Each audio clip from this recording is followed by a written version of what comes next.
Damascus, Syria, the 14th day of September, 1260. The stone floor of the citadel's underground chamber gleams wet in lamplight, not from water. A woman kneels in the center of the room, hands bound behind her back with silk cord. The silk is a deliberate choice. It leaves no marks. Her name is Catherine of Acre, 23 years old, daughter of a Frankish merchant who made the mistake of believing his trading contracts would protect his family when the Mamluk armies arrived at the city gates 3 months earlier. She is not alone. 17 other women line the walls, standing with their backs pressed against cold limestone.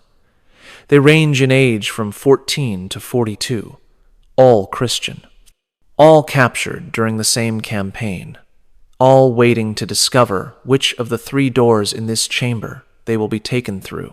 Each door leads to a different fate. The women do not yet know what those fates are, but they have learned enough in the past 90 days to understand that the Mamluks approach human acquisition with the same systematic precision they apply to military conquest. A man enters through the center door. He carries no weapons. He wears the simple robe of a royal steward, but the deference shown to him by the guards reveals his true authority. His name is Amir Tashtamur, and his role within Sultan Baybar's administration is one that most histories prefer to forget. He oversees the integration of captured populations into the Mamluk economic and social structure. Integration is the word used in official documents. The reality contains layers of calculation that would take hours to fully comprehend. Tashtamur walks past Catherine without looking at her. He stops in front of a younger woman, perhaps 16, with the distinctive features that mark her as Armenian rather than Frankish. He speaks to her in Arabic. She does not understand. He repeats himself in Armenian. Her face drains of color. She shakes her head. He nods to a guard, who takes her arm and leads her toward the left door. The door opens. Through it, Catherine glimpses a courtyard, where dozens of women sit in rows, heads bowed, while other men in official robes examine them with the practiced efficiency of livestock merchants evaluating breeding stock. The door closes. Tashtamur continues down the line. His selections follow patterns that become clear to Catherine as she watches. Age matters. Origin matters. Physical condition matters most of all. But there is something else he evaluates, something less tangible. He asks each woman a question in her native language. The question varies, but the underlying test remains constant. He is measuring their capacity for transformation. The Mamluks built an empire on transformation. They themselves were transformed from enslaved boys into the most formidable military force of their era. They understand, with ruthless clarity, that human beings can be systematically reshaped given the right combination of time, technique, and total control over environment. What they did to captured women was not random violence. It was engineered conversion, the deliberate destruction and reconstruction of identity according to precise specifications that served economic, political, and social functions within their expanding state. Tonight, you will discover what that systematic transformation involved, the specific procedures, the calculated time frames, the infrastructure built to process thousands of women annually, the psychological techniques that broke resistance without leaving visible damage, the markets that distributed human beings across 3 continents, the detailed records that tracked every transaction, and the individual stories of women whose names survived in sources that official histories tried to erase. This is not the sanitized version taught in schools. This is not the romanticized harem fantasy of Orientalist paintings. This is the documented reality of what happened when one of history's most sophisticated military empires applied its organizational genius to the systematic exploitation of captured populations. Before we continue, understand that what follows is disturbing. It is meant to be. These women existed. Their suffering was real. Their stories deserve to be told without the comfortable distance that centuries provide. If you want the truth about medieval power, conquest, and what systematic oppression actually looked like when implemented by brilliant administrators, you need to hear this. Hit the subscribe button to support a fellow history enthusiast, and drop a comment with your location. I'm genuinely curious to see how far these stories reach. Now, let us return to that chamber beneath the Damascus citadel and discover what happened when Emir Tashtamur finally stopped in front of Catherine of Acre. To understand what Catherine faced, you must first grasp the nature of the Mamluk state itself. The Mamluks were not born to power. They purchased it. Every sultan, every emir, every commander who shaped the medieval Middle East began life as a slave. Young boys, typically captured from Turkic tribes in Central Asia or Circassian communities in the Caucasus, were bought by Egyptian and Syrian rulers and subjected to intensive military and religious training.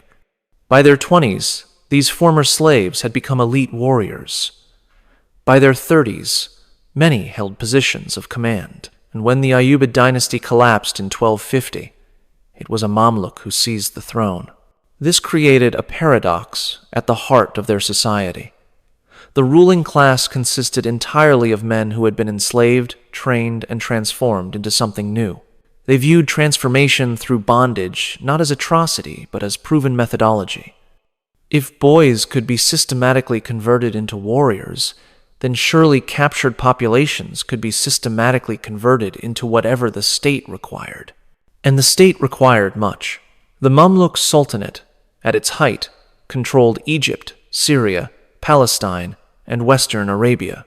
It defended Islam against Mongol invasion from the east and Crusader encroachment from the west. It managed the holy cities of Mecca and Medina. It dominated Mediterranean trade. This vast administrative and military apparatus demanded constant replenishment of human resources at every level: soldiers, servants, artisans, laborers, concubines.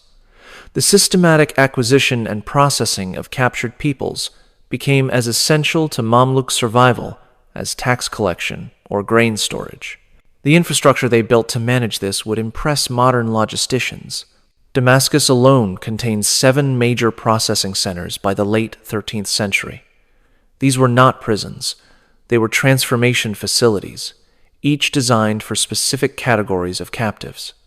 The citadel complex where Catherine waited held high-value acquisitions, individuals whose background, education, or physical attributes marked them for specialized placement.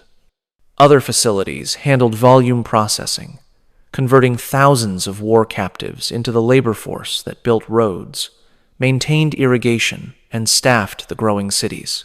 The system operated with documented efficiency.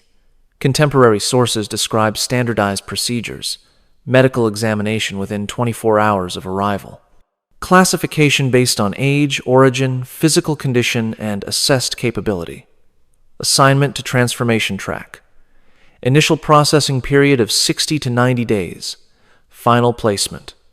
Records tracked each individual through the system, losses were calculated, productivity was measured. The Mamluks approached human acquisition with the same systematic thinking they applied to military campaigns. But women presented unique considerations. Male captives offered straightforward utility, labor, military service for those deemed suitable, craft work for those with skills. The pathways were clear. Women required more complex calculation.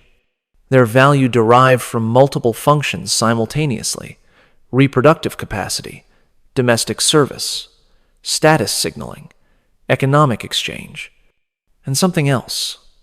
Something that records document but modern sensibilities struggle to process without flinching: cultural erasure as demonstration of conquest. When Mamluk armies took Christian territories, they were not simply acquiring land. They were eliminating rival power structures. Christian communities in Syria, Palestine, and Armenia had maintained distinct identities for centuries. They had their own churches, their own laws, their own marriage, customs. They represented alternative sources of loyalty, potential resistance, future rebellion. The systematic integration of their women into Mamluk households served multiple purposes simultaneously. It removed the next generation of Christians from the population. It demonstrated total victory. It provided tangible reward to soldiers and officers. It generated revenue through slave markets. And it destroyed community cohesion more effectively than any massacre. This was policy, not chaos. Contemporary administrative documents reveal the calculation behind it. Regulations govern the distribution of captives. Officers received first selection based on rank. Common soldiers received assigned shares. The state claimed a fifth of all acquisitions. Local governors could purchase captives at fixed rates. Markets handled surplus.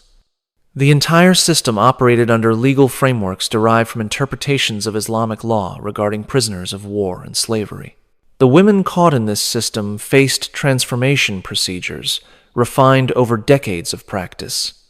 The Mamluks had learned from experience what methods worked, how to break resistance without destroying utility, how to erase previous identity while building new compliance, how to maximize economic return while maintaining social control. They had developed techniques that combined psychological manipulation with physical constraint, always calculated to achieve specific outcomes. Catherine of Acre, kneeling on that wet stone floor, was about to experience the culmination of this systematic thinking.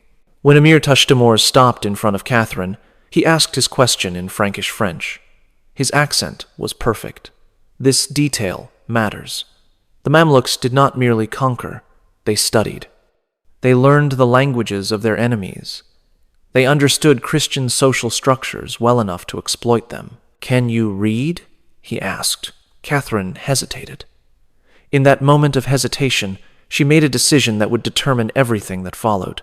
She could lie, claim ignorance, hope that illiteracy might make her less valuable, might lead to assignment to some less terrible fate than whatever awaited educated captives. But something in Tashtamor's eyes suggested he already knew the answer. Her father had been a merchant.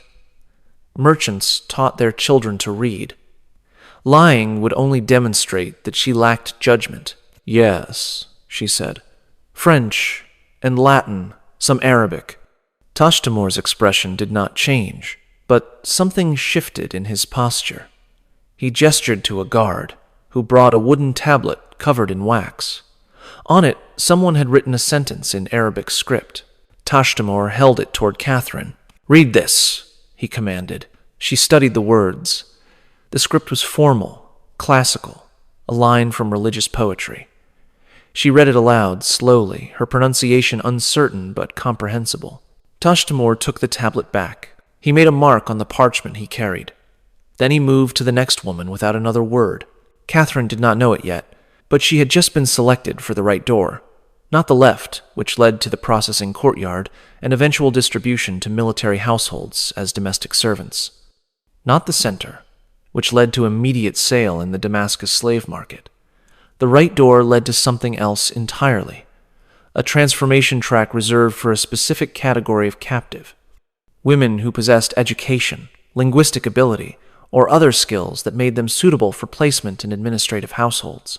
This sounds almost merciful until you understand what administrative household placement actually meant. 3 days later, Catherine was taken through that right door. She found herself in a different kind of chamber, smaller than the first, its walls covered with carpets that muffled sound.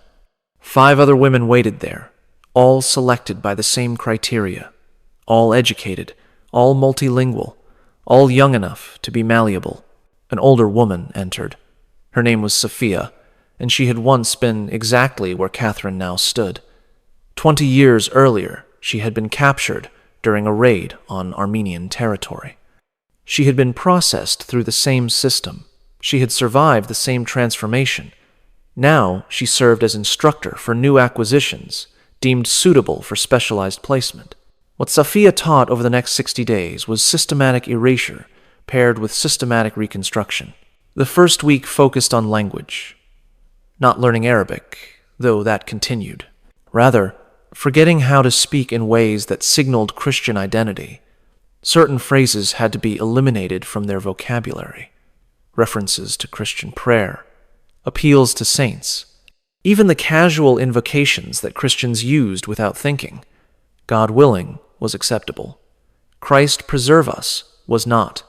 Sophia listened to their conversations with each other, correcting, always correcting, until the linguistic markers of their former faith vanished from their speech. The second week addressed body memory, how they moved, how they held themselves. Christian women carried themselves differently than Muslim women of equivalent social status.